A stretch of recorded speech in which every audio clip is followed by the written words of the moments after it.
you still think of the traditional family as mom and dad with, 2.2 kids and the white picket fence. Well, think again. New numbers from Statistics Canada show that the traditional family is changing.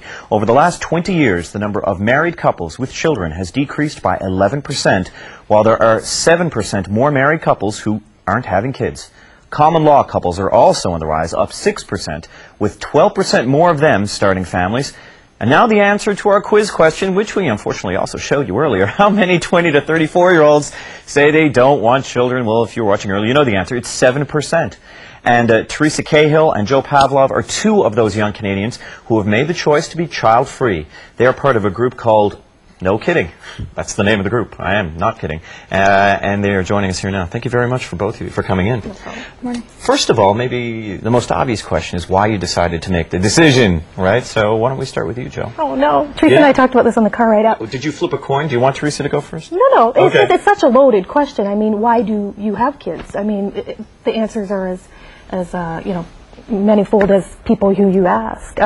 Me personally, not really mother material. I had stepkids for a little while. I learned very quickly that I don't think I would make a very good mother. I think it's kind of environmentally wrong. I think the world is overpopulated. There's a few reasons, anyways. Yeah. Teresa? Pretty much what Joe said as well. I just don't have a mother instinct. I have no motherly instinct at all. I'm not drawn to children. I'm not drawn to babies. In fact, my husband and I talked about it before we got married, and he's the one who brought it up. And our relationship means more to us than having children. We don't want to bring a third person into our relationship. Like things the way that they are. That's right. And if you bring somebody else into the relationship, no matter who it is, if it's an elderly parent or a sibling or a child, it's going to disrupt that. Your reaction, Joe, just it kind of gives you pause for thought, because it is a loaded question. But I'm sure you get it, and I'm sure you've heard it before. How do people react when you say, "Look, this is the decision I've made"? I had a lot of positive feedback. My mother, for example, is very understanding. She knows me. She knows I'm a slightly unconventional person. She knows what I'm good at, the things that I want out of life, and she knows a kid wouldn't really fit into that. Coworkers, same thing.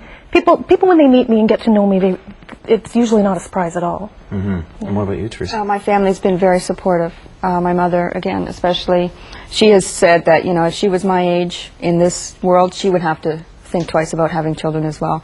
Strangers or coworkers, they're not my friends. I've gotten to the point in my life where I don't care what other people think about me. Yeah. So. And that's why you're here on national television. Tell me if there's any chance that you may change your mind. Well, I've had my tubes tied. Me so too. Absolutely So, not. yeah. It would have to be a very strange miracle for that to occur. No. So you've made a permanent decision, Yeah. and there's no turning back. No. Is it an issue? Obviously, with you in your relationship, I guess it wasn't an issue. It was something that you both agreed upon. Joe, what about you? Has it ever affected a relationship that you've been in? Do you determine who you want to spend your life with by the fact that they have to be somebody who don't want to have children? I've often gone out with guys with kids. It's not my favorite situation, but I mean, that's life. I can usually cope with what life throws me. Personally, I don't want to be a mother, and that's a huge difference than being a stepmother or being involved with somebody's kids on the weekend. I think anybody who meets me again knows that if I was involved with this guy, he would know I had my tubes tied. That would sort of be the end of that conversation. Yeah. He would kind of have to understand. And when you look at those numbers that we showed earlier about the number of people who have decided not to have children, does that surprise you? What are your friends saying to you? It did? Teresa and I were both surprised. We thought it was really low. Maybe it's because we hang out with child-free people. You thought it was low. We thought it was very low. We thought, and also I think I read in the Stats Canada report that 24% or something of women over the age of 34 don't have kids. Well, that's pretty high. So if 7% don't want them and 24% don't have them, there's a bit of spot in there where people who want them aren't having them, or they've changed their minds. Well, thank you both very much for giving us such pause for thought. Very interesting subject. Thanks very much. Thanks. We'll be right back here on Canada AM.